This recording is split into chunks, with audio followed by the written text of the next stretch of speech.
হঠাৎ বজ্রপাত, দরজাটা নিজে থেকেই ধাক্কা মেরে খুলে যায়। ঠাকুমা চমকে উঠে বলে, কে? দরজায় দাঁড়িয়ে ভেজা হিজাবি মেয়ে, তার ঠোঁট কাঁপছে। আমরা ফিরতে পারিনি। বাইরে ঝড়ের শব্দ, ভেতরে নিস্তব্ধতা। মেয়েটা ধীরে ভেতরে ঢোকে, পায়ে নিচে পানি জমে। ঠাকুমা তাকিয়ে থাকে, যেন কাউকে চিনে ফেলেছে।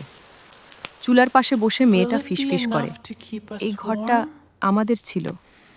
ঠাকুমার চোখে পানি জমে, ঠোঁট কাঁপে, কিন্তু কথা বের হয় না। হাওয়া হঠাৎ থেমে যায়। মেয়েটা দেয়ালে হাত রাখে। আমরা দুই বোন, ঝড়ে হারিয়ে গেছিলাম। আমরা দুই বোন ঠাকুমার হাত কাঁপতে থাকে। যাদের হারিয়ে গেছিলাম।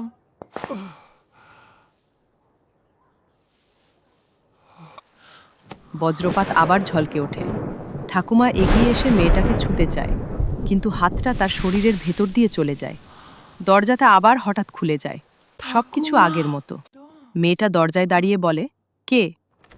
ঠাকুমা আবার কাপা গলায় তাকায়।